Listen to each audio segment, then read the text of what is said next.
join internationally acclaimed overland expert Paul Marsh and award-winning journalist Gregory Simpson as they delve into all things responsible overlanding.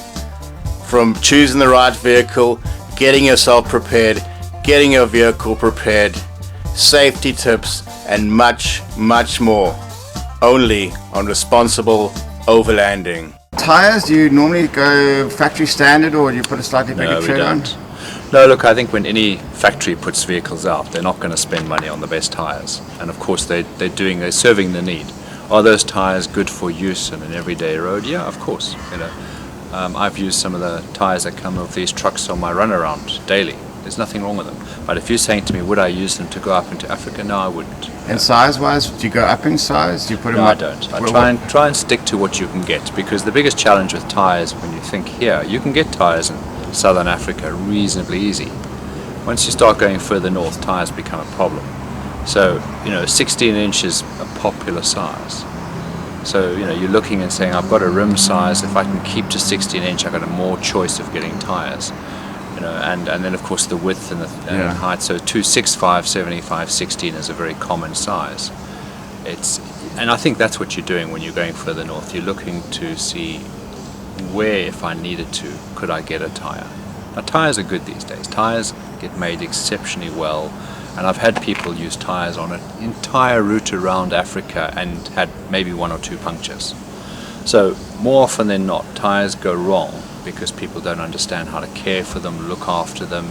Tyre pressures are wrong, and that's the worst of it. When you don't look after your tyres, and that's the most critical part. If you're looking at safety on your truck, your tyres carry so much. They carry the vehicle, they carry the grip on the road.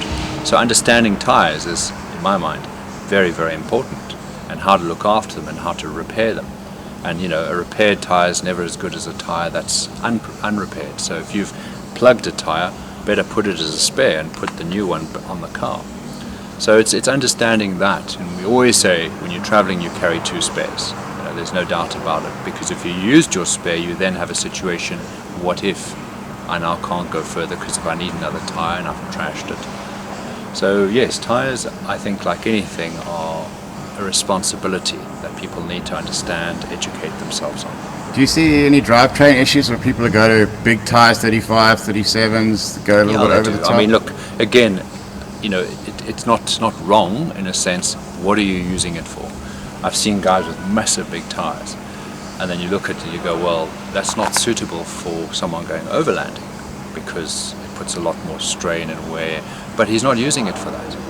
So you've got to balance out, and you can't point fingers at people until you understand what are they using it for, what are their needs, and also maybe they don't have the education. Maybe someone told them to put these big tyres on. They're driving thick, heavy lugged mud tyres in sand, and where they could have done better with an all-terrain tyre. So again, it's about understanding what are your needs, what's going to serve you best. There are a few makes of tyres we found that really serve well, and like anything, if you look at the guys who hire vehicles out, generally they're trying to get a tyre that's going to be good value, last, and the companies will choose a reasonably good tyre, and some of them are top-end tyre because they want and know that if the tyre is not good, they're going to pay the price. So it's always a good telltale when you're looking for products and equipment. The test of time. People have tested a product, then it's going to come back with some good results. It either works or it doesn't work, or it's been improved. And good manufacturers who design products, I mean, the rear bumpers we use, the GoBX bumpers, they're a good bumper. In fact, I think I'd rate it as one of the best bumpers I've seen on the market. They do improve it when it's not 100%. And I like that. I like that about the attitude of a manufacturer to accept feedback and go, this isn't right, how can we fix it? And most are like that. Most are prepared to improve their products, because if they don't, people don't use them. The attitude of innovation. Attitude of innovation. And some of these newer tyres, have you had any experience where I see Andrew's put some Wild Peaks on? I don't know those. Most of my experience I've used was the BF Goodrich all-terrains and the Coopers. Coopers. I've used them in every sort of condition you can think of. Obviously, if you're in snow, we've used dedicated snow tyres. Coopers I had studded for some of the ice driving we did in Siberia. So again, it's that a tire is specific to where you're going to go. So if you're going to go in snow and ice, you should really be using a snow and ice tire. So it's again, you're trying to understand where are you going, what are you doing, what tires are available, and countries change. Certain tires in different countries offer more range. Cooper's massive in Australia, and it's a good tire. In South Africa, we're blessed. We've got a balance of Coopers and BF Goodrich. Now, some people will buy on price, some people will buy on brand. Will they both work? Yeah, of course they'll both work. It does sometimes become a bit of a preference. There isn't a right and a wrong until you compromise on quality and go, that's really a cheap We're tire. in the middle of the nowhere. That's when you figure out. And also, what people don't appreciate also is that, in the earlier days, a lot of remolds were on the market, and that's something you always stay away from. Never ever fit a remolded tire to your vehicle. I'm not saying that they don't do well. It's the people don't always look after them, and I've seen in the earlier remolds they weren't great, they weren't well done, but I won't take the chance on remolds, and they have their place, but in the overland world, it's not my experience, so I don't use them. All terrains you got on here, and generally, do you favour just for say your average trip through Africa? Would you go in all terrain? Yeah, I would. I think unless you're going to go to West Africa. So if you came to me and said I need to build a truck and I want to go right up through West Africa, I would be fitting mud terrains, because then your compromise is you're going to be driving on tar road with not the most ideal tire. Yeah. But when you get into the mud, it's going to serve you really well, and you do get some serious mud. Whereas in East Africa, if you were going up and you were unlucky to get caught in the black cotton soil, and then your timing is wrong with rains and that, it's a much smaller part of your trip. So the mud is, you're going to have to compromise. You can't have mud tires and drive the whole of East Africa and find 80% of your time was on tar on good road, and maybe 10 or 15% was on mud. So West Africa, certainly the mud is horrendous when you drive those roads, and then tires will serve you better to be mud terrain. And the muddies are less noisy now than sort of 10, 20 years ago? Tires, they are noisy, don't kid yourself. They're much more knobbly. I think what you've also got to find is that the tires, when the wheel alignment goes out, so when you find any tire, if I take my hand here and I rub my hand against the tire like this, now the tire rotates and I rub it against it, none of these edges are actually grabbing my hand. Okay, these little edges here, these little edges, when they stand up, basically we call it feathering, and that's telling you that your tires are out of alignment. So maybe the tires are running out of true, okay, whichever way.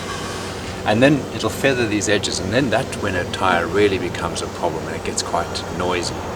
And you need to make sure that you monitor that. For one, the wheel alignment should be set regularly, because it can go out with hitting potholes and that.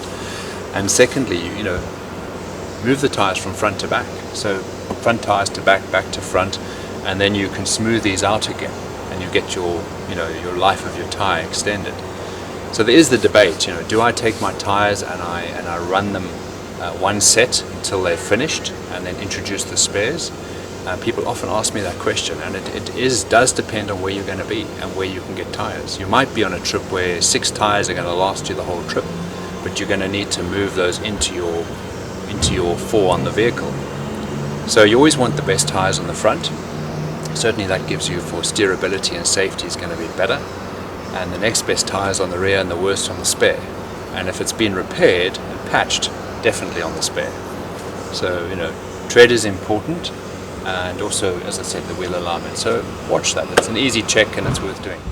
These suspensions, these have been lifted. It's got an Allman Emu suspension in it. It's got the standard, the heavy-duty Allman Emu shock absorbers, not the BP51s. I love the BP51s, but to be fair, these are good. Can't knock them. They're really good. Good brand, Allman Emu. Absolutely. Yeah. The Aussies know what they're doing when it comes to overlanding. Yeah, look, the Aussies have led overlanding for years. I think the Australian environment is a very harsh environment. They've tested and innovated amazing products. You only have to go across there to see. it's an incredible environment for overlanding. They live, eat, sleep and drink it. And I think South Africa has done a lot of it for many, many years because we've grown up with going into the bush. So much the same. We didn't have the same sort of amount of companies like ARB drive a process that we have here. You know, our companies have taken longer to grow in, but we've got a lot of very good companies in South Africa developing product for our industry and testing the product. So if you had to look at the two countries in the world that really drive overlanding, you know, certainly innovation, creativity, and actually using and testing products, I think, you know, Australia is definitely out there. South Africa does a lot of good innovation work and testing, especially with the hire companies. You know, you've got to look at any hire companies, big fleets of 100, 200 vehicles.